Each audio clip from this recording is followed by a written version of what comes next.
ప్రేక్షకులందరికీ నమస్కారం అండి. మనం ఈరోజు మన ఛానల్లో ఒక లేటెస్ట్ ఎపిసోడ్తో మీ ముందు రావడం జరిగిందనమాట. సో మన ఛానల్ ఎవరైతే చూస్తున్నారో నిజంగా మీరు వాస్తు నేర్చుకుందామని భావన ఉంటే కంటిన్యూగా మన యొక్క ఛానల్కి సంబంధించిన ఎపిసోడ్స్ వాస్తుకి సంబంధించి అన్నీ చూడండి. ఒక 6 నెలలు సంవత్సరంలో మీరు ఒక ప్రొఫెషనల్ లాగా తయారవ్వచ్చండి. ఓకే, సో ఈరోజు మనము చాలామంది అంటే తెలుగు రాష్ట్రాల్లో కానీ ఇతర రాష్ట్రాల్లో కానీ ఎక్కడైనా ఒక మేజర్ సమస్య ఒకటి ఉంది. అదేంటంటే ఇల్లు అనేది పూర్తి మూలకేసి కట్టొచ్చా సార్? మేము ఒక 20x25 స్థలం తీసుకున్నాము, అసలు మేము సెట్ బ్యాక్ అనేది మేము వదలం సార్, మరి మాకు ప్లాన్ కావాలి అని చాలామంది ఫోన్ చేస్తారు. అదేవిధంగా సార్ నిజంగా అసలు నైరుతికేసి కడితే చాలా బలం అంటారు. నిజంగా చాలామంది వాస్తు నిపుణులు ఆ విధంగా ఎన్నో వీడియోస్లో చెప్పారు, చాలా పుస్తకాల్లో కూడా మేము చదివాం సార్, మరి నిజంగా అలా చేయొచ్చా? అయితే ఇందులో కొన్ని ప్రశ్నలు చూడండి. మనము నైరుతికి జరిపి కడితే అసలు ఎలాంటి లాభ నష్టాలు ఉంటాయి? అదేవిధంగా వాయువ్యానికి కడితే ఎలాంటి లాభ నష్టాలు ఉంటాయి? ఈశాన్యానికి వేసి అంటే ఇల్లు మొత్తం గృహం ఈశాన్యంలో ఉంటుంది. అదేవిధంగా ఆగ్నేయంలోకి వేసి కడితే ఎలాంటి లాభ నష్టాలు ఉంటాయి? సో వీటి గురించి ఈరోజు వరకు ఎక్కడ ఏ ఛానల్లో కూడా ఎవరు కూడా చెప్పలేదు. మొట్టమొదటిసారిగా మన ఛానల్లోనే వీటికి సంబంధించిన సమాచారం అనేది మీకు తెలుసుకుందాం. సో డీటెయిలింగ్గా మీకు ఎక్స్ప్లెయిన్ చేస్తాను, చూడండి ఒకసారి. మనము ఒక స్థలం తీసుకుందాం. ఇట్లా ఇది ఒక స్థలం అయితే జనరల్గా ఇది 20 ఫీట్ అనుకోండి, ఇది ఒక 25 ఫీట్ అనుకోండి, ఇది జనరల్గా ఈస్ట్ రోడ్ అనుకోండి. సార్ మీరు ఎప్పుడూ కూడా ఈస్ట్ రోడ్ గురించి మాత్రమే మాట్లాడుతున్నారు. నేను ఇక్కడ మీకు కాన్సెప్ట్ అనేది ఏం చెప్తున్నానో మీరు అర్థం చేసుకోండి. నేను ఈస్ట్ రోడ్ గురించి చెప్తున్నానా, వెస్ట్ రోడ్ గురించా, ఉత్తరమా దక్షిణమా వద్దండి. దేనికైనా ఇదే రూల్ అనేది వర్తిస్తుంది. సో నేను ఎన్ని వీడియోస్ చేశాను ఈరోజు వరకు అంటే ఒక 2 నుంచి 3 వేల వీడియోస్ ఉన్నాయి మొత్తం. చాలా వరకు అయితే షార్ట్ వీడియోస్ మీకు అసలు ఒక రేంజ్లోకి వెళ్ళిపోయాయి అన్నమాట. సో మీరేంటంటే నేను చెప్పే ఒక కండిషన్ ఏంటంటే మొత్తం స్థలంలో అన్ని వైపులా సెట్ బ్యాక్స్ వదిలి మాత్రమే మనం ఖచ్చితంగా ఇల్లు కట్టాలి. అట్లీస్ట్ ఎంత వదలాలంటే 1 పార్ట్ అంటే ఒక పార్ట్ 9 పార్ట్స్లో అంటే ఇక్కడ నుంచి ఇట్లా మనం 9 భాగాలు చేసినప్పుడు కనీసం ఒక భాగం ఇక్కడ వదిలేసేయాలి అని మాట్లాడతాం. అదేవిధంగా ఇక్కడ 9 భాగాలు చేసి కనీసం ఇట్లా ఇది వదిలేసేయాలి అంటాం. ఈ భాగం వదిలేసేయాలి అంటాం. అంటే 9 భాగాలు చేసిన తర్వాత దీన్ని పిశాచ స్థానం అని పైశాచ స్థానం అని చెప్పి ఈ 2 పేర్లతో జనరల్గా పలుకుతూ ఉంటారు. సో అసలు ఈ మూలలకు చేర్చి కట్టడం వల్ల ఒక స్థలం ఎప్పుడైతే మనం తీసుకున్నామో ఆ స్థలంలో ఔటర్ ఏరియా మొత్తం కూడా మనకు 45 రకాల దేవతలు ఆక్యుపై అవుతారు. సో అలాంటి దేవతల పదాల మీద మనం ఇల్లు అనేది కట్టకూడదు. ఇది చాలా చాలా ముఖ్యమైన నియమం. సో చాలామందికి అయితే ఈ నియమం ఐడియా లేక తెలుగు రాష్ట్రాల్లో చాలామంది వాస్తు పండితులు ఏం చేస్తున్నారంటే మనకు ఇల్లు అనేది నైరుతిగేసి కట్టొచ్చు అని చెప్పి చాలా వరకు వాళ్లకు అసలు ఒక తప్పుడు సమాచారంతో వాళ్ళను ఇల్లు కట్టిన తర్వాత ఎంత నష్టం జరుగుతుందో వీళ్ళకి అర్థం అనేది కావడం లేదు. సో ప్రజలరా నేను ఒకటి చెప్తున్నాను, మీరు వ్యూవర్స్ నిజంగా మాకు మంచి జరగాలి సార్, మేము చిన్న ఇల్లు తీసుకున్నాం, మేము బాగుండాలని ఎంతోమంది అనుకుంటారండి. మరి నిజంగా మీరు అలా అనుకునే వాళ్ళైతే మరి ఎందుకు ఇలా కట్టుకుంటున్నారు? పూర్తి మూలలకేసి ఎందుకు ఇలా కట్టుకుంటున్నారు? ఆఖరికి కొన్ని ప్లాన్లు నేను వద్దంటే సార్ మాకు వేరే ఆప్షన్ లేదు, మాకు మీరు అట్లనే ఇస్తే మేము తీసుకుంటాం, ఇంకేం చేస్తామండి? సో నేను ఇవ్వాల్సిన పరిస్థితి వచ్చేస్తుంది. మొన్న ఒకటి చేసాం, 12 అడుగులే సెట్ బ్యాక్ ఏమి ఇవ్వాలండి నేను?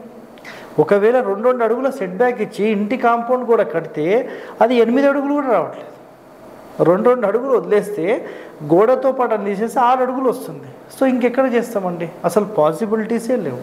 కాబట్టి ఇక్కడ అంటే కస్టమర్ యొక్క రిక్వైర్మెంట్ ఏముంది, వాళ్ళ స్థలం ఎంత ఉంది, దాన్ని బేస్ చేసుకొని ఎంత సాధ్యమైతే అంతవరకు మాత్రమే మనం వాళ్ళకు మంచి జరగడానికి ప్రయత్నం కోసం మనం ముందుకెళ్తున్నాము. సో ఇక్కడ చూడండి, ఇప్పుడు ఇది మనం చెప్పుకున్న ఒక కండిషన్. అంటే ఖచ్చితంగా మనకు అన్ని వైపులా ఖాళీ ఉండాలి అనేది ఒక కండిషన్. అంటే అన్ని వైపులా 9 భాగాలు 9 భాగాలు 9 9 చేస్తే ఒక భాగం అనేది వదిలేసేసి మీరు ఇల్లు కట్టవచ్చు అనేది శాస్త్రం. ఇంకా డెప్త్గా చెప్తే ఎటువైపు 2 భాగాలు వదలాలి, ఎటువైపు 3 భాగాలు వదలాలి అనేది కూడా కండిషన్ ఉంటుంది. సో ఇక్కడ అప్రస్తుతం, ఇప్పుడు అవసరం లేదు, నేను తర్వాత చెప్తాను మీకు. సో ప్రస్తుతానికైతే మూలల గురించి మనం మాట్లాడుతున్నప్పుడు ఇక్కడ మీరు చూస్తే ఒకసారి ఇక్కడ అబ్జర్వ్ చేయండి ఒకసారి. ఏంటంటే స్థలంలో మూలలకు చేర్చి ఇల్లు ఎప్పుడూ కట్టరాదు, ఇది ఫస్ట్ కండిషన్ అండి మనది. నెక్స్ట్ దక్షిణంలో నైరుతిలో అయినా సరే దాని పరిణామాలు చాలా ఉంటాయి. సో చాలా డేంజరస్ అనమాట అది. నెక్స్ట్ స్థలంలో ఆగ్నేయానికి చేర్చి నిర్మిస్తే, సో ఇక్కడ చూడండి, ఇది మనం స్థలం ఇట్లా తీసుకున్నాము, ఒకవేళ ఇల్లు ఇట్లా కట్టామనుకోండి, అంటే ఇక్కడ మీకు తూర్పులో కానీ దక్షిణంలో కానీ ఎలాంటి స్థలం ఉండదు, ఇంకా డైరెక్ట్ ఇల్లు ఇట్లా కట్టేస్తారు ఈ గోడల మీద, ఈ గోడలు కూడా ఇట్లా అటాచ్ చేసేస్తారు. సో మరి ఇలా కడితే ఏం జరుగుతుంది సార్, కొంచెం మాకు వివరించండి. అదేవిధంగా ఇలాంటి స్థలంలో మనం నైరుతికేసి ఇలా కట్టి, సార్ మాకు తూర్పులో ఖాళీ జాగా మేము పెట్టుకున్నాం, ఉత్తరంలో ఖాళీ జాగా పెట్టుకున్నాం అని మాట్లాడుతుంటారండి. మరి ఇట్లా నైరుతిలో కడితే ఏంటి, మళ్ళీ వాయువ్యంలోకేసి ఇట్లా కట్టేసేసి ఇది ఈస్ట్ అండి, వాయువ్యానికేసి ఇట్లా కట్టి మేము దక్షిణంలో ఖాళీ పెట్టుకున్నాం, తూర్పులో పెట్టుకున్నాం అని మాట్లాడతారు. అదేవిధంగా ఈశాన్యానికి వేసి కట్టి, అంటే ఈశాన్యం ఇట్లా కట్టి దక్షిణంలో పడమరలో ఇట్లా ఖాళీ పెడితే అసలు దేనికి ఎలాంటి ఇంపాక్ట్స్ ఉంటాయి, ఇది మనం తెలుసుకోవాలి కదా. చాలామంది అయితే ఇలాంటి తప్పులు చేస్తున్నారు, దానివల్ల అసలు ఇబ్బంది పడే వాళ్ళు ఎవరండి, మీరే కదండి. దయచేసి ఇలా మీరు కట్టకండి. మీరు, నేను నిజంగా చెప్తున్నానండి, ఒక మాట మీరు వింటే, మనం బాగుండాలనే ఒక ఇల్లు కట్టుకుంటున్నాం సార్, మేము ఒక 10 సంవత్సరాలు జమ చేసుకుని ఒక స్థలం తీసుకున్నాం సార్, మాకు చిన్నదైతే సరిపోదు సార్. నేను ఒకటి చెప్తానండి, మీరు 10 సంవత్సరాలు 15 సంవత్సరాలు కష్టపడి తీసుకున్న తర్వాత ఆ ఇల్లు కట్టి మళ్ళీ మీరు నష్టపోవడానిక, ఇబ్బందులు పడడానిక మీరు ఇల్లు కట్టేది, ఆలోచన చేయండి దయచేసి. నేను ఇప్పటికైనా ఒకటి మీకు ఏం చెప్తానంటే, కంపల్సరీగా ఒక రూమ్ కట్టుకోండి, సింగిల్ రూమ్ కట్టుకొని బాగుండండి అండి అంటున్నాను. లేకపోతే 2 రూమ్స్ కట్టుకోండి, 3 రూమ్స్ కట్టుకోండి, సింగిల్ బెడ్రూమ్.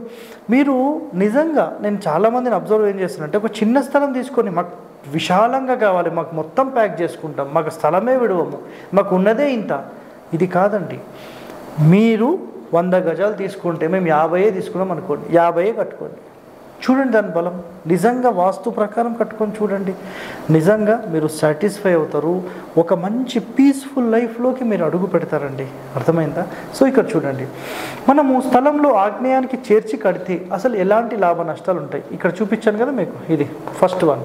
సో ధన నష్టం జరుగుతుంది, కష్ట నష్టాలు ఉంటాయి, ఆఖరికి ఆ ఇల్లు అమ్ముకుంటూ వెళ్తారంటే, ఈ ఇల్లు మీరు కొన్నారు, మళ్ళీ కొన్ని రోజులకు మళ్ళీ మీరు అమ్ముకునే యోగం వచ్చేస్తుంది, మళ్ళీ కొన్న వాళ్ళకి మళ్ళీ అమ్ముకునే యోగం వచ్చేస్తుంది. సార్ మరి ఇలాంటి వాటికి ఎలాంటి పరిష్కారం ఉంటుంది అని చాలా సింపుల్గా చెప్తే, నేనేం చేస్తానంటే ఈ మూలకి ఎక్స్టెండ్ అయిన గోడ ఇక్కడ కట్ చేసేస్తాను.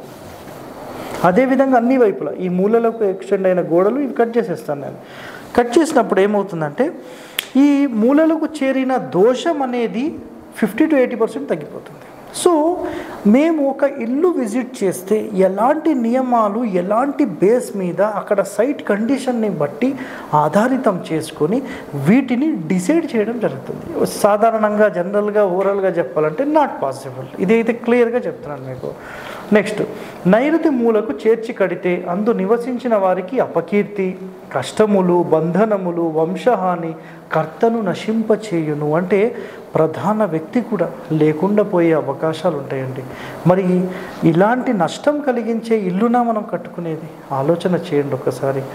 నెక్స్ట్, వాయువ్య కోణముకు చేర్చి కడితే ధనము క్షీణించును, ఆ ఇంట విధవలుండే అవకాశాలు ఉన్నాయి అంటున్నారు. అంటే భర్త లేనటువంటి కేవలం భార్య మాత్రమే అక్కడ ఉండి విధవలుగా ఉండే అవకాశాలు ఉంటాయని చెప్తున్నారు.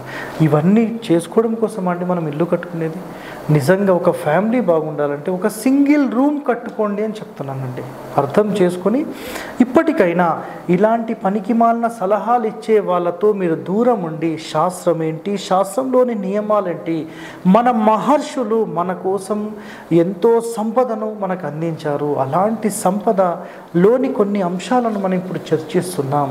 ఇలాంటి మరిన్ని రహస్యాలు మీకు కావాలనుకుంటే కంటిన్యూగా మన వీడియోస్ అన్నీ మీరు చూస్తూ ఉండండి. నెక్స్ట్ ఈశాన్య కోణము, ఒకవేళ వాయువ్య కోణం అయిపోయింది. ఇప్పుడు ఈశాన్య కోణంకి చేర్చి కడితే ఇట్లా, ఇది తూర్పు, ఇది ఈశాన్యం అనమాట, ఇది ఉత్తరం. సో ఇలా కట్టి ఈ రెండు వైపులా ఖాళీ పెడితే ఇక చూడండి, ఈశాన్య కోణము చేర్చి ఇల్లు కడితే పుత్రుల డెవలప్మెంట్ ఉండదు. దాని తర్వాత సంతాన హాని, సంతానం ఉండకపోవచ్చు, వంశనాశనం జరగవచ్చు, కర్త ఉండకపోవచ్చు, ఇబ్బంది పడవచ్చు. సో ఎన్నో ఉన్నాయండి. గృహం నిర్మిస్తే గృహం తప్పకుండా 1/9 పార్ట్, ఇందాక మీకు చెప్పాను కదా, ఒక భాగం వదిలిపెట్టి మాత్రమే కట్టాలన్నమాట.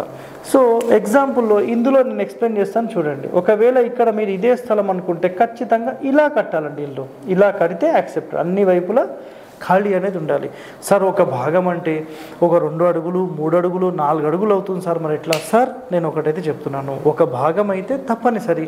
కుదరట్లేదు సార్, కొంచెం తగ్గించుకోండి, కుదరట్లేదు ఇంకా తగ్గించుకోండి, అట్లీస్ట్ ఒక 2 అడుగులు 3 అడుగులు చేయండి, ఎంతో కొంత ప్రయత్నం చేయండి, కానీ మొత్తం గోడలకేసి కట్టకండి. నెక్స్ట్ ఈశాన్యంలో ఉపగృహం కట్టవచ్చు, నైరుతైనా సరే. అంటే జనరల్గా ఇలా మనము ఇల్లు కడితే మనం ఇక్కడ మూలకు అసలు ఎలాంటి గృహం కట్టొద్దు, ఈశాన్యంలో బరువులు అయితే అని మాట్లాడతారండి. అయితే ఇలా ఒక భాగం ఇటు ఒక భాగం ఇటు వదిలేసేసి 100% ఇక్కడ మీరు ఖచ్చితంగా కట్టే అవకాశం ఉంటుంది. అది ఎటైనా సరే, ఓకేనా? అంటే ఈశాన్యమైనా సరే నైరుతైనా సరే. మనము వాయువ్యంలో ఆగ్నేయంలో అయితే జనరల్గా కట్టొద్దని చెప్పేసి, సో దాని కండిషన్స్ ఉంటాయి. నెక్స్ట్ మన ఆధునిక వాస్తు వాళ్ళు మరి ఏం చేస్తున్నారంటే, అసలు ఈశాన్యంలో బరువుతో ఇట్లాంటివి కట్టొద్దు, నైరుతిలో చాలా బలంగా ఉంటుంది, మొత్తం మూలకేసి ఇట్లా కట్టేసేయండి అని చెప్పి కోణాలలో కూడా మొత్తం అసలు కోణ సూత్రాన్ని కూడా మొత్తం క్లోజ్ చేసేసి ఇల్లు కట్టిస్తున్నారు. నిజంగా వీటన్నిటి వల్ల మీరు నష్టమే జరుగుతుంది కానీ లాభం అయితే ఉండదండి. ఈరోజు వరకు ఇలాంటి కాన్సెప్ట్ ఎక్కడ ఏ యూట్యూబ్ ఛానల్లో కూడా మీకు సబ్జెక్ట్ చెప్పి ఉండరు. సో ఇది చెప్పడంకి నేను చాలా చాలా గర్విస్తున్నాను. సో మీరు ఇలాంటి సమాచారం తెలుసుకోవాలనుకుంటే మన ఛానల్ని సబ్స్క్రైబ్ చేయండి, లైక్ చేయండి, గంట బొమ్మను కూడా యాక్టివేట్ చేయండి. సో నమస్కారం అండి, ధన్యవాదాలు.